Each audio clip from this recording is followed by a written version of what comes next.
Welcome to Bay Vision. Today, we'll immerse ourselves in Bay Area art, culture, and entertainment.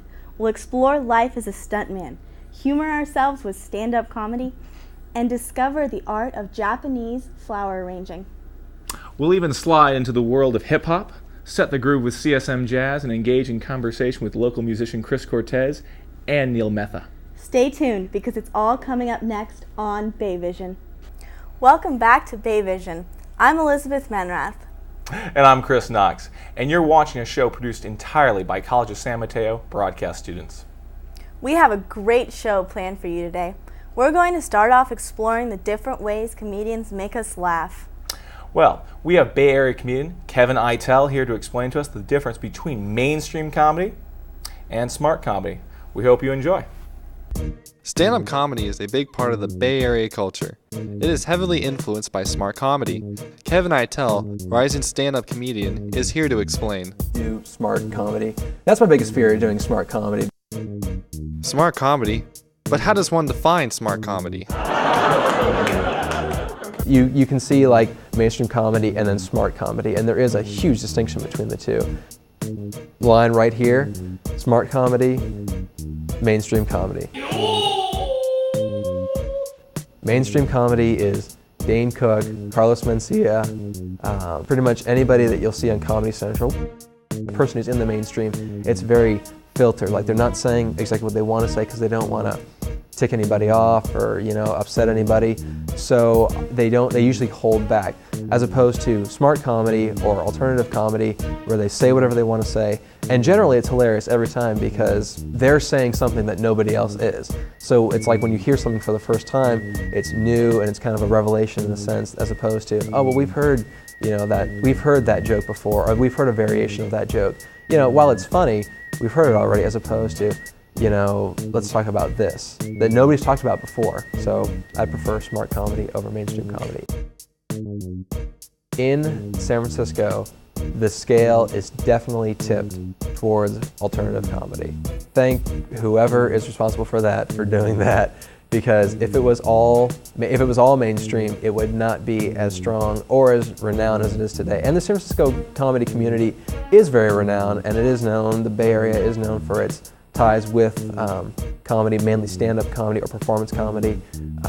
Comedians who have really brought back the alternative comedy scene are people like Brent Weinbach and Drennan Davis and Mary Van Note. So if you look at those comedians and what they're doing, people like Tim Lee too, who have also brought in multimedia presentations into their comedy, who would have ever thought that could be funny, like talking about physics and like doing PowerPoints on his Apple and presenting them to an audience. You've got to see it to believe it, because it is downright hysterical. The first time I saw him, I was just dying because I couldn't believe how funny it was with what he was doing. So definitely alternative comedy is strictly property of the Bay Area. Elizabeth, you know what I think is really funny? What?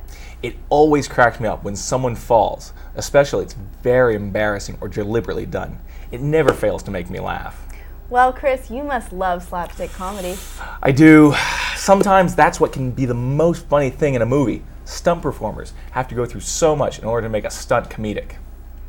Well, speaking of stunts, let's slip into the life of former stuntman Tom Widener to get a feel for how stuntmen can defy death or just fall down to entertain people like Chris.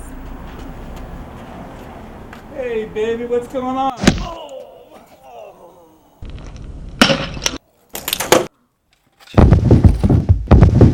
Yeah, Lost Creek.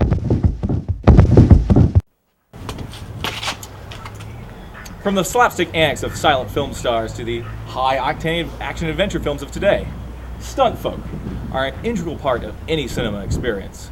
They're the people who make movies move. My name's Tom Widener. I'm a stuntman. In a class at the College of San Mateo, I was doing trampoline, and a guy by the name of Rocky Capella, who founded the Bay Area Stuntman's Association, saw me doing some crazy stuff on trampoline, and he said, well, would you like to get at the Stunt Work? And I said, well, sure, why not? So I've done stunt shows for Mills High School. Me and my friend Rocky Capella, we did that. during the lunch hour. Also at the San Mateo County Fair, we did a stunt show.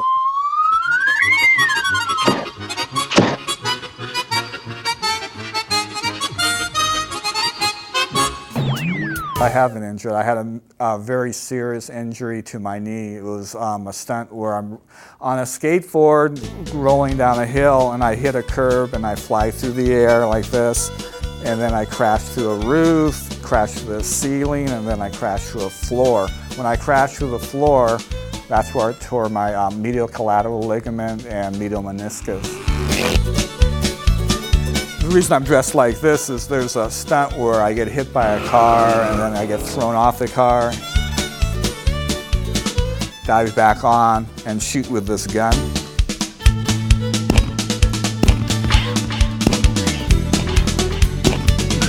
The best part of stunt work is being able to put yourself in a dangerous situation and come out unscathed, or if you do get hurt just a little bit, just being able to conquer your fear when you're having doubts about your ability to follow through and do the stunt.